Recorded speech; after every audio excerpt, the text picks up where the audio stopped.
The frauds, the only thing big out of that one is we had a woman that received a phone call over the weekend from somebody claiming to be from Xcel Energy and said that she was delinquent on her bill. That was initially what they told her, and they were going to shut the power off.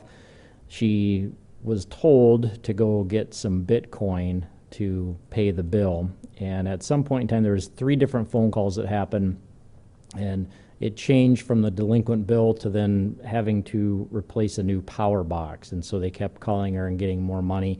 So we had 3 different times that she ended up getting Bitcoin and giving them the number to that. The loss was over $1,200. It was, like I said, over Saturday and Sunday. It was reported yesterday when she realized it was a scam. And so those 3 calls happened over Saturday and Sunday? Yes. Were they all the same person?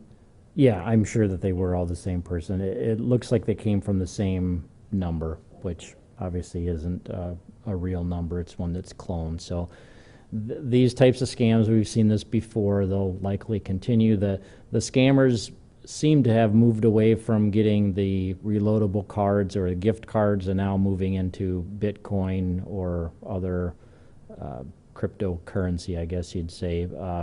Those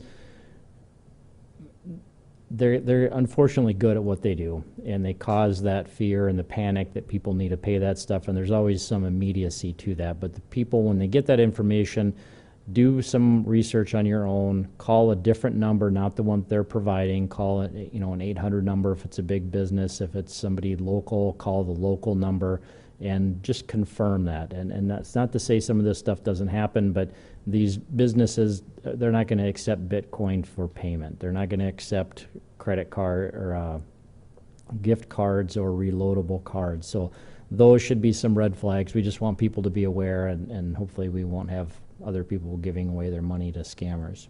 So now kind of those scammers moving to Bitcoin, that's untraceable, so that's a little harder to kind of get your money back. It really is, yeah. Once they provide that number sequence for the Bitcoin, it's really gone. There's not a lot that we're able to do on our end, and people are able to clone or spoof numbers to make it appear legitimate. And so there's different things that they can do to cover their tracks, and it's very, very difficult, if not impossible, on our end, which is why we have so many scams. So we just want people to be aware that they're out there, do what they can to try to keep themselves safe. But a lot of it comes down to just verifying that information independently and not relying on the phone call that they're telling you is happening. So this lady could have called, like if it was a dealing with bill or power company or something, calling your company directly and asking, hey, am I on a late bill or something? That's exactly it. So in a case like this, she received the phone call that said that she was delinquent in a bill.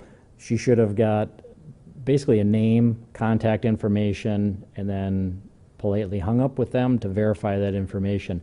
Now, if it's somebody legitimate, they're probably going to say, that's fine. You're going to call through the 800 number and phone tree, and you may end up back with me. A scammer's not going to want people to hang up the phone. They're going to want to keep them on the phone. They're going to want to convince them they need to do this. We've seen instances in the past where the scammers have kept people on the phone while they go to stores and purchase gift cards. I'm sure Bitcoin is probably right there because there's other kiosks that are available, so they can go and purchase that. They don't want to give the person a chance to call and verify that information, because then they're going to find out that it's not legitimate. So if somebody's trying to keep you on the phone, that should be another red flag, and another reason you should get off the phone, call somebody else, even calling a friend or a relative to let them know, but then obviously verify that information. Have you guys been seeing a lot of those scams with Bitcoin ones? There's been a few of them, not as much. I mean, we're still seeing scams involving the gift cards or reloadable cards. There have been a number of Bitcoin or cryptocurrency that we've seen. I think there's 3 different types of kiosks in Sioux Falls, and so we've seen a few that have come through. It's probably going to start increasing more as more scammers move to that. Yeah, how old the victim is? Sure. The victim, excuse me.